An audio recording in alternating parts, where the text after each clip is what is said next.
Hola, mi nombre es Brenda Gallegos, soy alumna de la Universidad Autónoma de Durango y estoy estudiando la carrera de Psicología. En esta ocasión les compartiré un video sobre la teoría del procesamiento de la información. La teoría del procesamiento de la información es un enfoque psicológico y cognitivo que describe cómo las personas perciben, procesan, almacenan y recuperan información, inspirada en el funcionamiento de las computadoras. Esta teoría compara la muerte humana con un sistema informático que percibe, procesa y almacena datos. Imagínate que tu mente es una computadora. Recibe información, la procesa, la almacena y luego la recupera cuando la necesitas. Pero, ¿cómo ocurre esto? Hoy vamos a hablar sobre la teoría del procesamiento de la información, una de las teorías más importantes en psicología cognitiva. Esta teoría surge en la década de 1950 cuando los psicólogos comienzan a preguntarse: ¿es posible entender la mente humana como un sistema de procesamiento de datos? Inspirado en los avances de la cibernética y la computación, propusieron modelos para explicar cómo aprendemos, recordamos y utilizamos la información. Pero antes, hablemos de cómo la memoria humana se clasifica en corto, mediano y largo plazo, según la duración y la capacidad de retención de la información. Aquí te explico cómo funciona cada una de ellas. Memoria a corto plazo. Es la memoria interna y temporal donde se retiene información por segundos mínimos. Tiene una capacidad limitada, aproximadamente 7 más menos 2 elementos, según el psicólogo George Miller. Ejemplo, recordar un número de teléfono justo antes de marcarlo. Si la información no se repite o se procesa, se olvida rápidamente. Memoria a mediano plazo. No es una categoría oficial en la neurociencia, pero se usa para describir información almacenada entre horas y días. Puede ser una transición entre la memoria corta y largo plazo. Por ejemplo, recordar lo que estudiaste ayer para un examen de mañana. Y por último, memoria a largo plazo. Es la memoria más duradera, pudiendo retener información durante días, años o incluso toda la vida. Tiene una capacidad teóricamente ilimitada. Se divide en dos tipos. Memoria explícita, recuerdos de hechos, eventos, por ejemplo, la fecha de independencia de tu país. Y memoria implícita, habilidad y hábitos, por ejemplo, montar en bicicleta. ¿Cómo se transfiere la información de una memoria a otra? Repetición y reemplazo. Ayuda a mover la información de la memoria a corto plazo a largo plazo. Asociaciones y emociones. Facilita la consolidación de los recuerdos. El sueño es crucial para almacenar información a largo plazo. Orígenes y fundamentos. Antes de esta teoría dominaba el conductismo, que se centraba en el estudio de los estímulos y respuestas observables, pero la teoría del procesamiento de la información introdujo una nueva perspectiva, el análisis de los procesos internos de la mente. Uno de los pioneros en este campo fue George Miller, quien en 1956 publicó un famoso artículo, el mágico número 7 más menos 2, donde demostró que la memoria a corto plazo tiene una capacidad limitada. Otros investigadores claves fueron Atkinson y Schiffer, quien en 1968 propusieron un modelo en el que la información pasaba por 3 etapas antes de ser almacenada en la memoria a largo plazo. Modelos principales. El modelo de Atkinson y Schiffer es uno de los más influyentes en la psicología cognitiva. Según ellos, la información pasa por 3 almacenes antes de consolidarse en nuestra memoria. Primero tenemos el registro sensorial, donde los estímulos del entorno son captados por nuestros sentidos. La información permanece aquí por fracciones de segundos antes de ser filtrada. Luego, la información relevante pasa por la memoria a corto plazo. Esta etapa es como un bloc de notas temporal, donde los datos se manifiestan por algunos segundos. Como mencionamos antes, su capacidad es limitada, aproximadamente 7 ítems a la vez. Y finalmente, la información procesada pasa por la memoria a largo plazo, donde puede almacenarse indefinidamente, Aquí es donde guardamos nuestros recuerdos, conocimientos y habilidades. Pero este no es el único modelo que explica la memoria. En 1972, Craig y Lockhart propusieron la teoría de los niveles de procesamiento. Según ellos, cuanto más profundamente procesamos una información, más probable es que la recordemos. Por ejemplo, es más fácil recordar una palabra si pensamos en su significado que si solo la repetimos varias veces. Otros modelos claves es el de Badering y Hitch, 1974, quienes propusieron la existencia de una memoria de trabajo. La memoria de trabajo es un sistema cognitivo responsable de almacenar y manipular información temporalmente mientras realizamos tareas cognitivas complejas, como el razonamiento, la comprensión del lenguaje, la toma de decisiones y la resolución de problemas. A menudo se la considera una extensión de la memoria a corto plazo, pero con un componente activo que permite trabajar con la información en tiempo real. Componentes de la memoria de trabajo.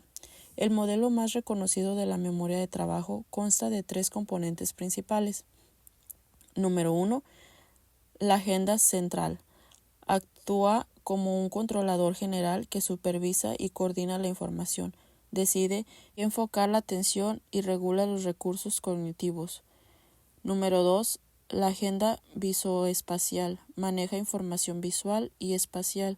Es útil cuando necesitamos recordar ubicaciones o manipular objetos visiblemente en nuestra mente. Número 3.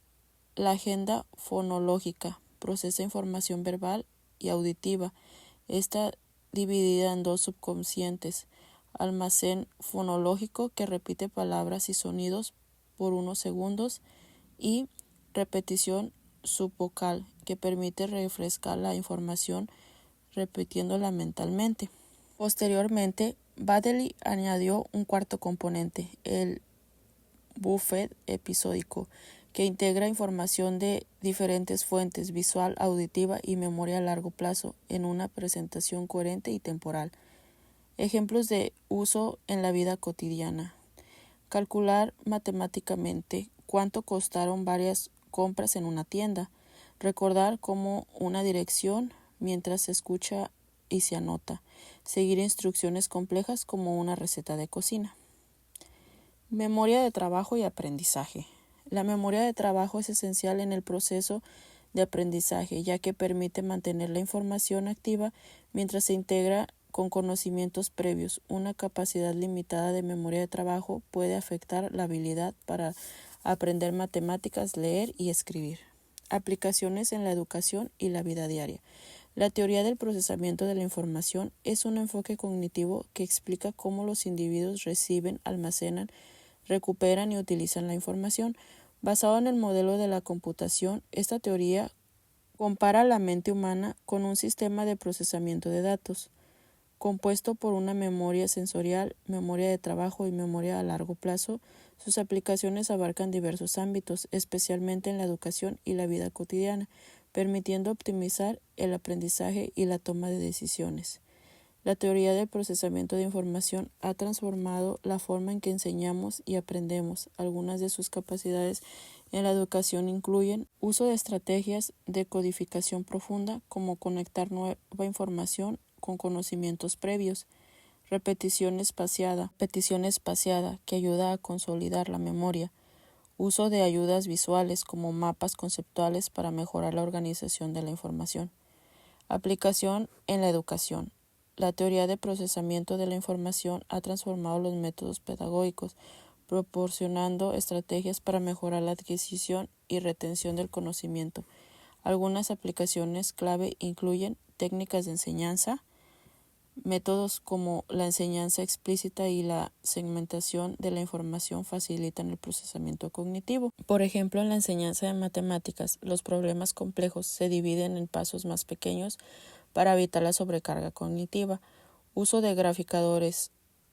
Herramientas como mapas conceptuales y diagramas ayudan a los estudiantes a visualizar, relacionar entre conceptos, facilitando el aprendizaje de la memoria a largo plazo. Por ejemplo, el uso de mapas mentales en historia para conectar eventos y personajes relevantes. Aprendizaje basado en la práctica y la repetición. Estrategias como prácticas distribuidas y la recuperación activa refuerzan la consideración de conocimientos en la enseñanza de idiomas. El uso de tarjetas como vocabulario y la repetición espaciada ayuda a mejorar la retención.